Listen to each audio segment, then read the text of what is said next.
ઓમ ચાલુ છે. હરિઓમ આવે છે અવાજ? પાછળ આવે છે?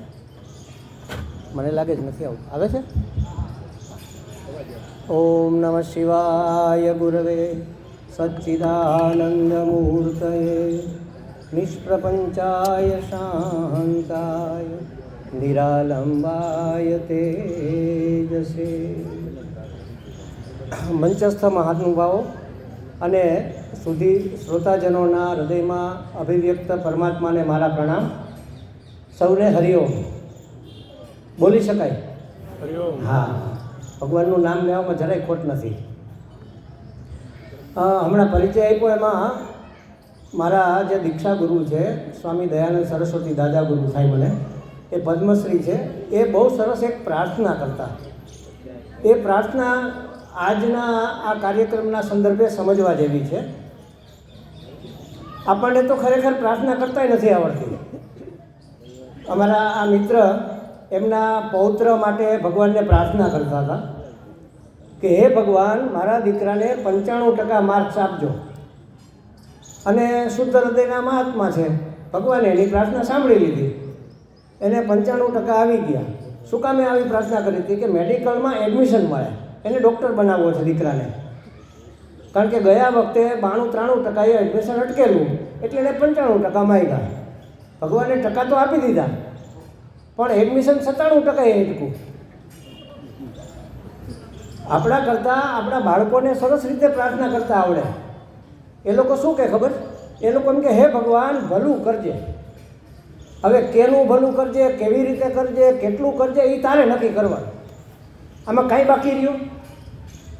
તો ખરેખર પ્રાર્થના જેટલી નિર્દોષ હૃદયથી થાય એટલી પહોંચે. પણ મારા પ્રાર્થના કરવાની શું જરૂર છે? અમે તો સમર્થ છીએ, કશું જ આપણા હાથમાં હોતું નથી. આપણને લાગતું હોય છે કે હું આમ કરી નાખું ને તેમ કરી નાખું, અને જો એવું કરી શકાતું હોત તો અત્યારે આ જગતમાં કોઈ દુઃખી જ ન હોત. અત્યારે આ જગતમાં આપણે પૂછીને કોઈને કેમ છે ભાઈ, તો કે અરે બહુ મજામાં, બહુ મજામાં. વોકિંગ કરવા નીકળે ને અમારે ત્યાં રેસકોર્સ, અમારા મિત્રો વોકિંગ કરવા જાય છે. કેમ છે સાહેબ? કેમ છે ભાઈ? કેમ છે શેઠ? તો કે હો બહુ મજામાં, ભગવાનની કૃપા છે. થોડુંક આગળ ચાલે ને તો. પણ હમણાં કંઈક જરાક તમારા ચહેરા ઉપર જરા નિરાશા. આ એ વાત સાચી, મજા છે પણ પતી ગઈ. એ પણની ચાપી દીધી એટલે ભડકો થાય. બધું સારું, પણ અમારા જે આ નવા દીકરાના લગ્ન કર્યા ને એ વેવાય જરા બરોબર નહીં. પછી તો જો લિસ્ટ લાંબુ નીકળે, આ બરોબર નહીં, તે બરોબર નહીં, તો આમાં ક્યાં સુખ છે? શાસ્ત્ર કહે છે કે હું સુખ સ્વરૂપ છું. સુખ સ્વરૂપ એટલે શું? કે એમાં એના સિવાય બીજું કાંઈ ન હોય, એને સ્વરૂપ કહેવાય. જેમ કે સોનું છે એ સ્વરૂપ છે, અને હાર છે એ રૂપ છે. સૂર્ય છે ને એ પ્રકાશ તો નથી, એ પ્રકાશ સ્વરૂપ છે. શાસ્ત્ર કહે છે કે તું તો આનંદ સ્વરૂપ છે, પણ મહારાજ અમને તો ડગલે ને પગલે દુઃખ દેખાય છે. તો ક્યાંક ભૂલ થાય છે, ક્યાંક ભૂલ થાય છે. જ્યારે આપણા સમજણમાં વસ્તુ ન આવે અને આપણા સામર્થ્યમાં ન હોય ત્યારે પ્રાર્થના કરવી જોઈએ, અને એ પ્રાર્થના પહોંચતી હોય છે. એટલે હું વાત એ કરતો હતો, અમારા પૂજ્ય સ્વામીજી, સ્વામી દયાનંદજી મહારાજ, આમ તો નામ ન લેવાય પણ પૂજ્ય સ્વામીજી અમે કહીએ છીએ, તમે કદાચ ન ઓળખો એટલે નામ લેવાય છે. એ એવી પ્રાર્થના કરતી ઇંગ્લિશમાં, એ સાઉથના હતા, એટલે આપણે એનું ગુજરાતી કરીએ. અઘરું અઘરું બોલીશું તો નહીં મજા આવે. એ કહેતા કે ભાઈ, હે ભગવાન, જે અયોગ્ય લાગે એને બદલવાનું તું મને શક્તિ આપજે. જે મને અયોગ્ય લાગે એને બદલવાનું સામર્થ્ય આપજે.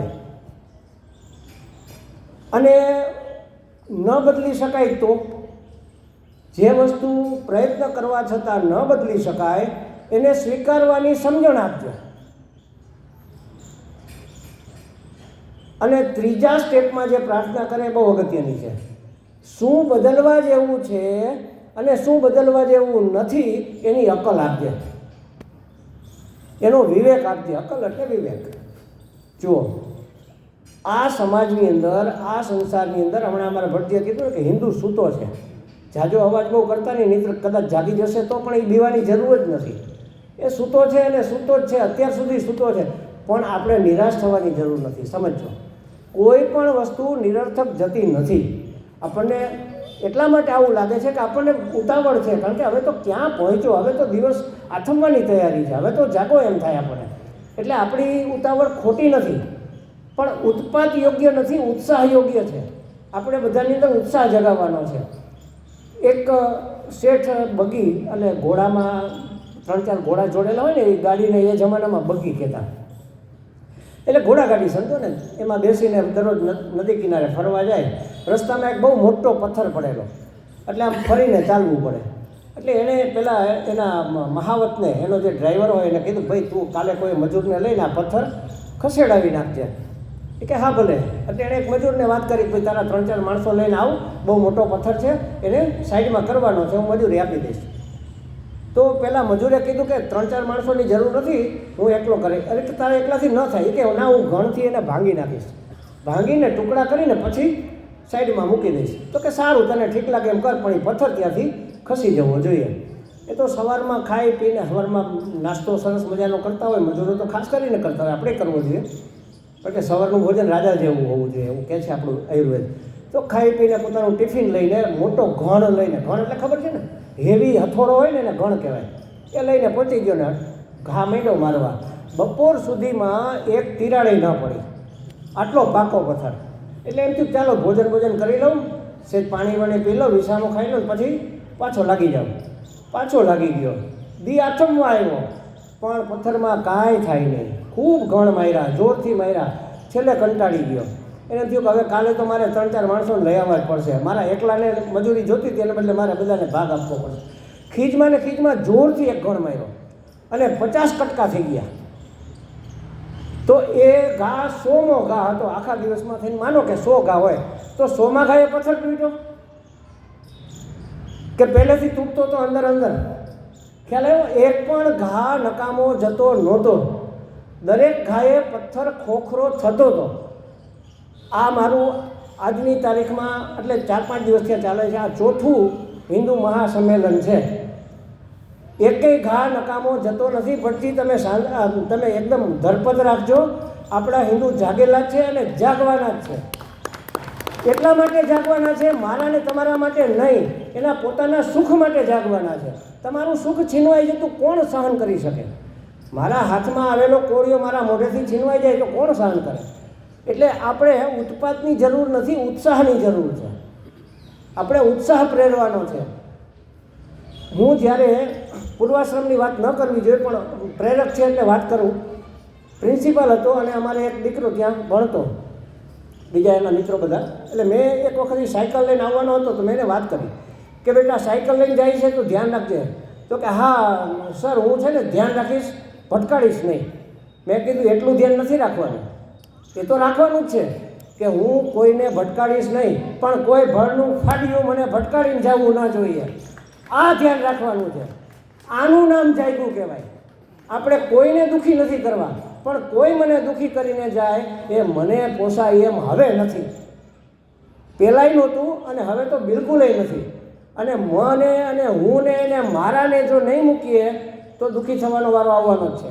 જ્યાં સુધી હુંમાંથી આપણે નહીં થઈએ ત્યાં સુધી મને દુઃખી થતાં કોઈ નહીં રોકી શકે, મને દુઃખી થતાં કોઈ નહીં બચાવી શકે. જ્યારે હું ને મારું મટી જશે ને, આપણું થશે, ત્યારે કોઈની તાકાત નથી કે આપણી સામે આંગળી ચીંધી શકે. આપણે કોઈને લૂંટવા નથી, પણ કોઈ ભળના દીકરા મને લૂંટી જાય એ મને પોસાય એમ નથી. અને હવે તો નથી જ, કારણ કે આપણે શેના માટે જન્મ છીએ? દુઃખી થવા જન્મ છીએ? સુખી થવા માટે આપણો જન્મ થયેલો છે. જુઓ, આ પ્રકૃતિમાં જેટલું સર્જન થયેલું છે એ પ્રકૃતિના 3 ગુણોથી થયેલું છે: સત્વગુણ, રજસગુણ અને તમસગુણ. મનુષ્ય મધ્યમાં છે. એનાથી નીચેના જેટલા જન્મો છે, જેટલા શરીરો છે, જેટલી યોનિઓ છે એ નિકૃષ્ટ યોનિ કહેવાય, અને આપણાથી ઉપરના છે એ ઉત્કૃષ્ટ યોનિ કહેવાય. ઉપરના ગંધર્વો, પિતૃઓ, દેવો જે કંઈ હોય, બ્રહ્માજી સુધીની બધી ઉત્કૃષ્ટ યોનિ. અને આપણાથી નીચે 2 પગમાંથી જે 4 પગમાં જાય, 6 પગમાં જાય, 10 પગમાં જાય, એ બધા પાંખોવાળા થાય, કીડા મકોડા થાય, કીટ પતંગ થાય, એ બધી નિકૃષ્ટ યોનિ. એ નીચેની છે એ બધી ભોગ યોનિ છે, એ દુઃખ ભોગ યોનિ છે. અને આપણાથી ઉપરની છે એ બધી સુખ ભોગ યોનિ છે. આપણા કરતાં ત્યાં સુખ વધારે છે, એટલે આપણને સ્વર્ગ ગમે ને. મનુષ્ય બેયનું મિશ્રણ છે. એટલે જેમાં તમસ તત્વ વધારે હોય એ નિકૃષ્ટ યોનિમાં હોય. તમસનો ગુણ શું છે? કેમ ખબર પડે કે આમાં તમસ વધારે? આળસ હોય, નિદ્રા હોય, પ્રમાદ હોય, ઉત્પાત હોય, વિષાદ હોય, આ બધું તમસ જ્યાં પ્રાબલ્ય હોય ને એમાં હોય.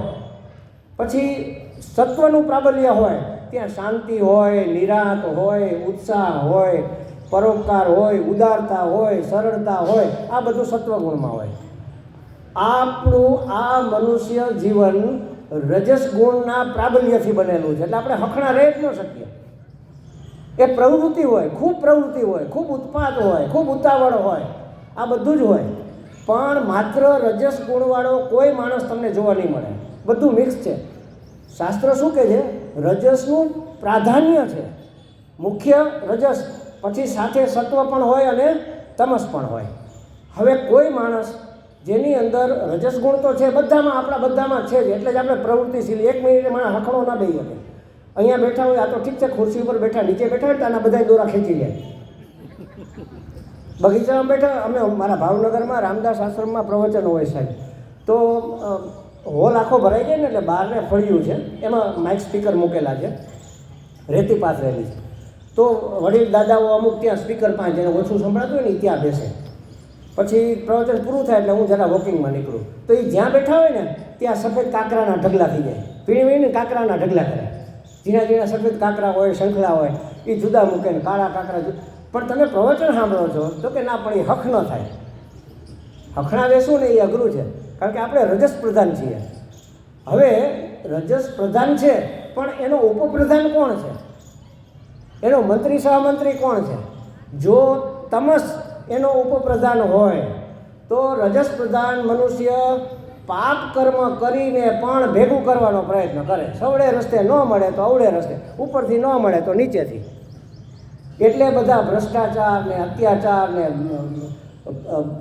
દુરાચાર ને આ બધું થાય છે. શેના માટે? રજસ તો છે, પણ એમાં એનો ઉપપ્રધાન ને એના મંત્રીઓ ને એ બધા જેની અંદર બેઠા છે ને એ બધા તમસ છે.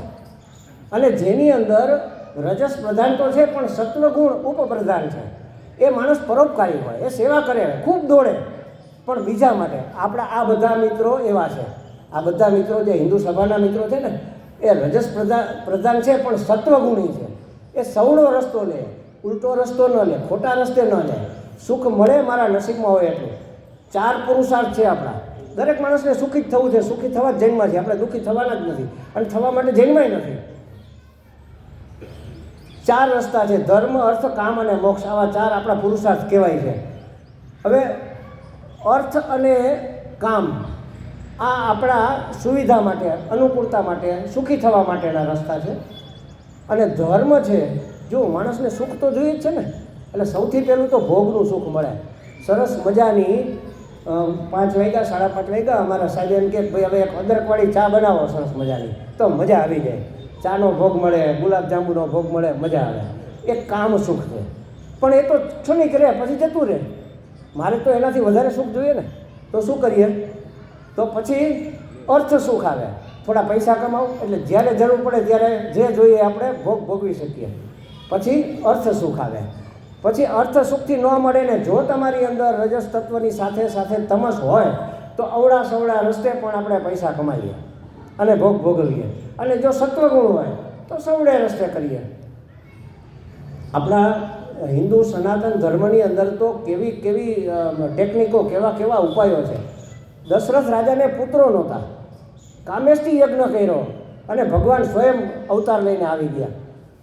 જેને પુત્ર ઈચ્છા હોય પુત્ર કામેષ્ટી યજ્ઞ કરી શકાય. અરે વરસાદ નથી આવતો, પર્જન્ય યજ્ઞ કરી શકાય. કેટલા બધા ઉપાયો આપેલા છે, સરળ અને સારા ઉપાયો. અનુષ્ઠાનો કરી શકાય, વ્રત લઈ શકાય, નિયમો લઈ શકાય. સાચા હૃદયની વાત સાચા હૃદય સુધી પહોંચે. પણ જો અહીંયા હશે ને તમારી ભક્તિ, આને ભક્તિ કહેવાય સમજો. ભક્તિમાં જો કપટ હશે, કપટ એટલે કામના, ગમે તેમ થાય. આપણે અમે નાના હતા ને ત્યારે આવું કહેતા, ભટજી ખોટું ના લગાડશો, કે ભાઈ વર મરે, કન્યા મરે, પણ બોરનું તરભાણું ભરે. આ વસ્તુ યોગ્ય નથી. ગમે તેમ કરીને હું છીનવી લઉં, મળવાનું નથી અને મળે તો ફરવાનું નથી. જોજો, કર્ણએ છેતરીને વિદ્યા લીધી. કર્ણ કંઈ જેવો તેવો નહોતો, બળવાન. સૌથી સમર્થમાં સમર્થ કોઈ હોય મહાભારતના સમયમાં તો કર્ણ હતો. કૃષ્ણ ભગવાનને પૂછવામાં આવ્યું, ભગવાન તમને શું લાગે છે કે આ બધા તો ઠીક છે, હવે જે થવું તે થઈ ગયું, પણ તમને આમ તમારા ખૂણામાં ક્યાંક કોઈના માટે માન હોય ને, દુશ્મનો માન, એવો કોણ? તો એ કે કર્ણ. આવો સમર્થ છેતરીને પરશુરામ પાસેથી વિદ્યા લીધી, એ મળી, પણ છેલ્લે એનું પૈડું ફસાણું ત્યારે એને યાદ ન આવ્યું કે હું તીરથી પેલું આમ કવચ બનાવી લઉં.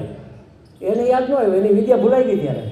અને મૃત્યુને છેતરીને મળે ને એ વસ્તુ ફળે નહીં. આ આપણું ધર્મ શીખ. જો સનાતન હિન્દુ સંસ્કૃતિ, આવો શબ્દ આપણે વાપરીએ, સનાતન ધર્મ છે અને હિન્દુ સંસ્કૃતિ છે. સનાતન એને કહેવાય જે પહેલાંય હતું, અત્યારે છે ને પછી એ રહેશે. કોઈની તાકાત નથી એને મિટાવી શકે. આપણે એને અનુસરવાનું છે, સૂઈ ગયેલું છે એને જાગૃત કરવાનું છે. અંધારું છવાઈ ગયું છે, એમાં એક દીવો કરવાની જરૂર છે, બસ. એટલે એ સનાતન છે, એ આપણો ધર્મ. ભગવાન કહે છે કે આ જીવ છે એ મારો સનાતન અંશ છે. હવે આપણે ઈશ્વરના વારસદારો છીએ. તમે વિચાર તો કરો, આપણને કેટલો ગર્વ હોય આપણા માટે. આપણું ગર્વ આપણે ગુમાવી બેઠા છીએ. અભિમાનની વાત નથી, ગર્વ જુદી વસ્તુ છે. તું કોનો દીકરો છો, તું ઉઠીને આવું કરે, આપણે એમ ઘણાને કહીએ ને, તો આપણે કોના સંતાનો છીએ? આપણને કઈ વસ્તુ શોભે? બીજાને આંગળી ટાંટીઓ ખેંચવાનું શોભે કે આંગળી આપવાનું શોભે કે ભાઈ ચાલ મારી આંગળી પકડી લે, હું તને લઈ જાઉં? આ છે સનાતન ધર્મ.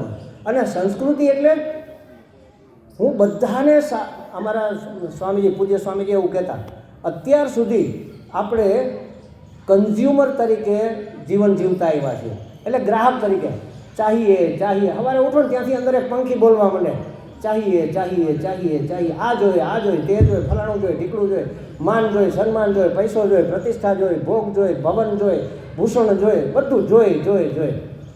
અમારા સ્વામીજી કહે કે મને કોઈ આવતું હોય ને, કોઈ પણ માણસ હોય, આપણે શું વિચારીએ? અત્યારે તમારી બાજુમાં કોઈ બેઠે છે, આ બધા મિત્રોને હું જાતે નથી ઓળખતો, પણ મને ખબર પડે કે આ સાહેબ છે એ તો કલેક્ટરના પીએ છે. બીજે દિવસે, ત્રીજા દિવસે ખબર પડે તો હું એને સંબંધ બાંધું કે નહીં? કે હા, કોઈક કામ આવશે. હું આનો લાભ કેમ લઉં? આ વૃત્તિથી આપણે અત્યાર સુધી જીવતા એવા છીએ.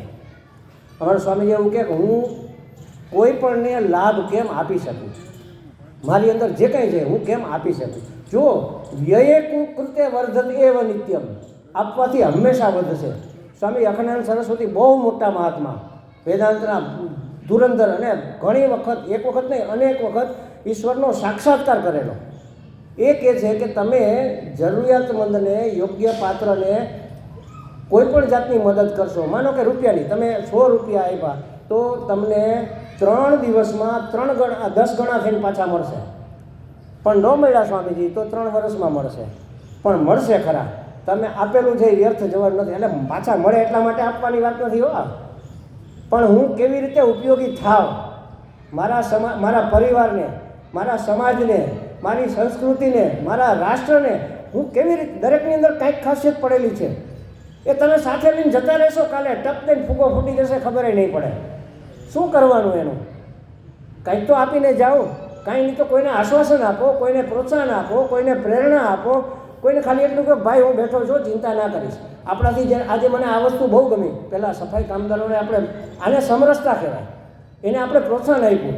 એ લોકો હવે કેટલા ઉત્સાહથી કામ કરશે. એને એમ થશે ને કે આ મારું છે, આ આપણા છે, આ લોકો આપણા છે. એટલે કોઈને તમે એમ કે પૂછો, તમારા કર્મચારીઓને, તમારી નીચે કામ કરતા માણસોને, તમારી શેરી ગલીમાં કોઈ નબળો માણસ હોય તો એને કે ભાઈ બધું બરોબર છે, કંઈ વાંધો નથી ને, જરૂર પડે કહેજે હો, અમે બેઠા છીએ. એ માણસનું જીવન આખું બદલી જાય.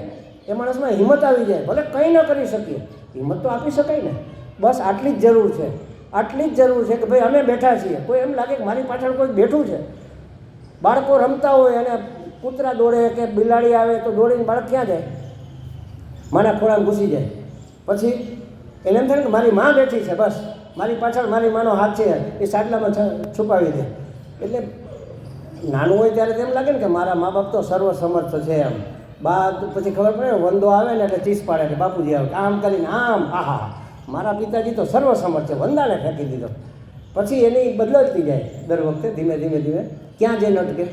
પોલીસવાળો ઓલો કાપે ને, દંડ કરે ને, ડારો દે ને ત્યાં, એટલે મારા બાપુજી કરતા તો પોલીસવાળો સમર્થ છે.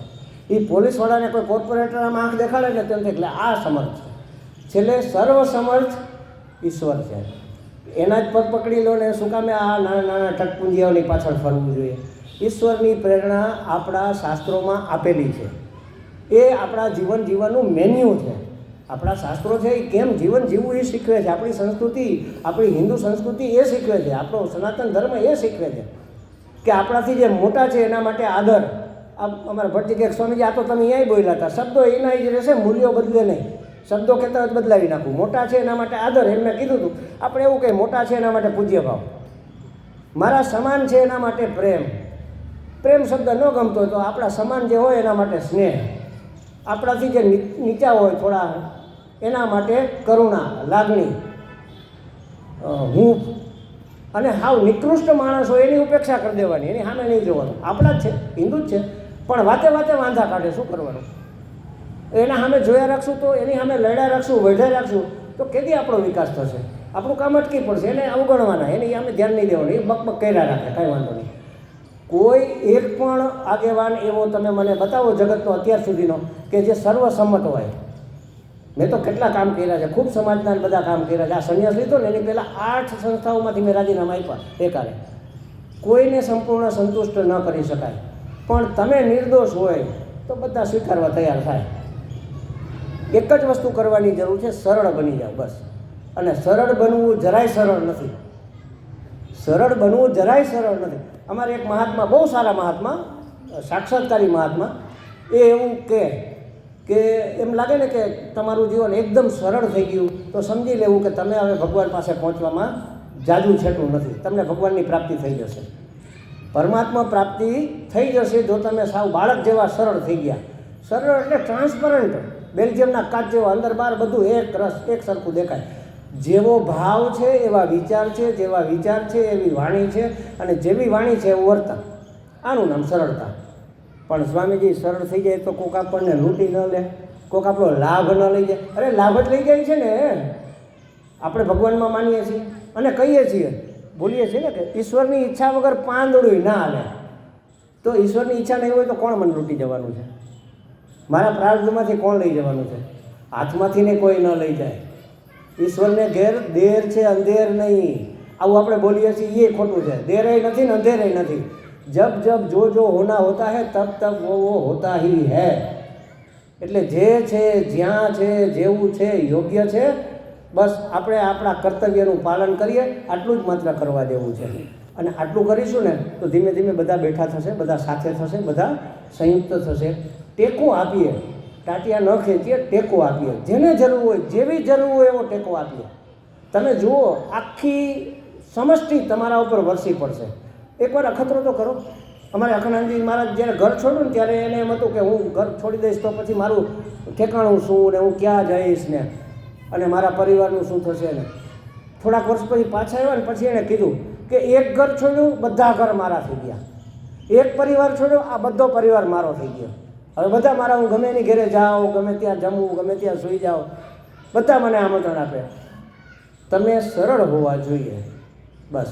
પરમાત્મા પ્રાપ્તિનો આ જ ઉપાય છે. સરળ થઈ જાઓ, સહાયક થાવ, કોન્ટ્રીબ્યુટર બનો, કન્ઝ્યુમર નહીં. આપવાવાળા બનો. આપવાથી જ પ્રાપ્ત થાય છે. ખેંચવાથી, છીનવી લેવાથી, લૂંટી લેવાથી કોઈ દિવસ પ્રાપ્ત થતું નથી. છેતરીને લીધેલું મળે, કદાચ મળે જ નહીં, પણ કદાચ મળે તો ફળે નહીં. આટલું યાદ રાખીએ, આના ઉપર વિચાર કરીએ. વિવેક કરવાની ખાસ જરૂર છે કે મારે મારા માટે, મારા પરિવાર માટે, મારા સમાજ માટે અને મારા રાષ્ટ્ર માટે શું કરવું જોઈએ, શું કરવા યોગ્ય છે અને શું કરવા યોગ્ય નથી. આટલું વિચારશું તો આપણો બેડો પાર થશે. અને સરસ, આ લોકો બધા બહુ સરસ કામ કરે છે. તમને થાય છે કે નહીં? બધાને થાય છે કે નહીં કે આ લોકો કરે છે, અમે નહીં, તમે નહીં, આપણે નહીં? હવે આ લોકોમાંથી આપણેમાં આવીએ ને તો જ આ કામ થશે, નહીંતર નહીં થાય. હવે આપણે બધા જેના ભાગે જે આવે જેટલું થઈ શકે એટલું તો કરીએ. કોઈ તમને એમ નથી કહેતું કે તમે આવો અમારી સાથે યુદ્ધ કરવા, પણ તમે એને પ્રેરણા તો આપો, પ્રોત્સાહન તો આપો. થાકીને એવા છે પાણીનો લોટો ભરીને આપો કે ભાઈ કરજો, તમે તમારે કાંઈ જરૂર હોય તો કહેજો. ઠંડી છાશ પીવી છે, પાણી પીવું છે, આટલું પૂછો એને હિંમત રહે. અમે તમારી સાથે છીએ, બસ આટલું કહો ખાલી. જો આવું કરીશું, આપણા વિવેકનો ઉપયોગ કરીશું તો આપણો ઉદ્ધાર નિશ્ચિત છે. વિવેક તમારા ઉપર છોડું છું. હરિ ઓમ.